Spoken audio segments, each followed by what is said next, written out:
Okay, kita akan move kepada example. So, calculate the second moment of inertia for the figure below. So, dia bagi satu I-beam dengan dimension yang diberikan. Okay. So, dalam case ni, ini adalah area ataupun I-beam. Okay, beam yang membentuk I. So, macam mana kita nak calculate second moment of inertia? So, kita follow formula. Okay. So, untuk bentuk yang simetri macam ni, so kita boleh terus gunakan formula yang simple macam ni, iaitu I equal to BD kuasa 3. Okay. BD kuasa 3 bahagi 12. Okay. So, B tu adalah dia punya jarak pada pasi X, yang D ni pada pasi Y. Okay. So, kita terus guna saja. Okay. Cuma dalam soalan ni, okay, bila I-beam, so dia bukan solid beam. Okay. So means kita kena tolak. Okay, kita calculate the whole shape, kemudian kita tolak yang ni. So kita akan dapat I-beam yang sebenar. Okay. So seperti dalam ni, I sama dengan BD kuasa 3 bahagi 12. Okay. So kita ada hollow, ada dua hollow ni. Okay, kita ada dua hollow.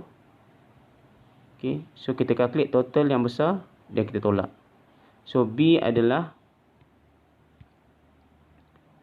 200 mm dan D adalah 300 mm.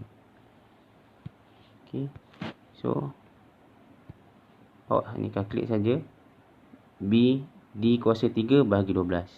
Kemudian awak tolakkan yang kawasan hollow tadi sebab ada I-beam kan. So B dia jadi 90, yang D dia jadi 260, kuasa 3 bagi 12 kali 2, sebab ada 2.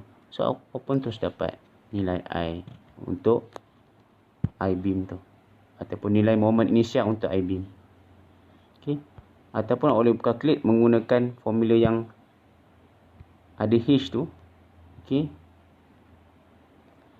So yang ini saya abaikan ni sebab bentuk dia mudah, jadi tak perlu kita gunakan formula yang H tu. Okay, cukup sekadar kita guna formula yang simple saja sebab soalan pun simple. Okay, so itu saja untuk example 1. Okay, kita teruskan kepada example yang kedua. So ini adalah shape-nya.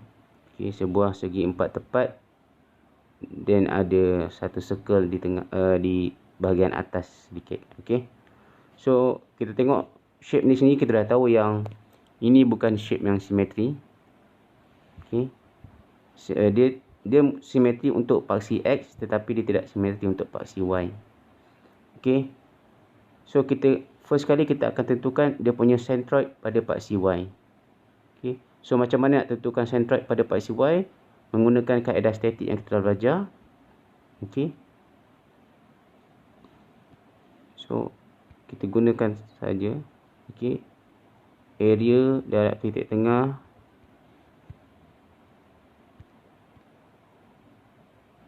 Okay.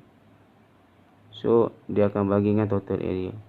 So at the end kita akan dapat 138.39 mm. So means jaraknya lebih kurang kat sini lah.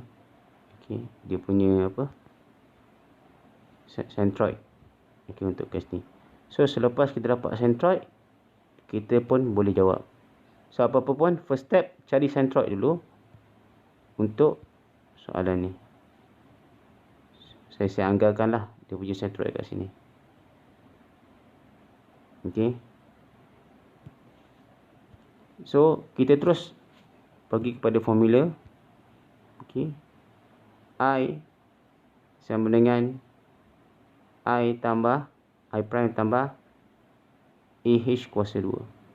Okey, I kita dah tahu BD kuasa 3 bagi 12. Okey. So BD kuasa 3 bagi 12 tambah AH kuasa 2.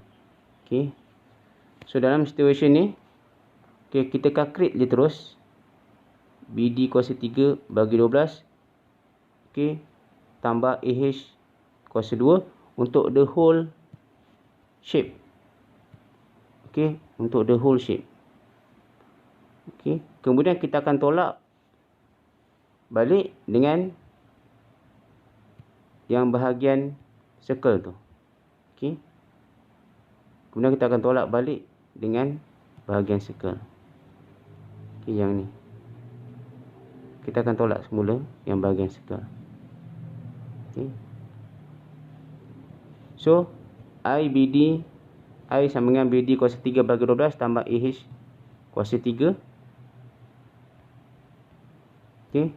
So, B 200, D 300 kuasa 3 bagi 12 tambah AH kuasa 2. So, A adalah A adalah area untuk the whole shape, the whole rectangular tu. So, 200 kali 300. Dan yang paling kritikal adalah pada H. Okey. So, H ni, okey, H ni 150 tolak 138. So, nilai 150 ni adalah nilai yang 300 ni kita bahagi 2. Okey. 300 ni bahagi 2. So, kita akan dapat 150. Okey. So, dari 150 tu adalah Y yang sepatutnya, Y yang apa, standard Y tengah-tengah lah. So, Y bar yang kita dapat ni adalah Y yang sebenar. So, jarak antara 150 tolak 138.4. So, itu adalah nilai H. Okey. So, itu adalah nilai H. Okey. Kemudian kita akan tolak pula dengan nilai BD kuasa 3 bagi 12. So, maafkan saya. So, kita akan tolak pula dengan nilai I untuk circle dekat tengah-tengah tu. Okey. Kemudian kita akan tolak nilai I untuk circle. Okey, yang saya warnakan warna purple tu.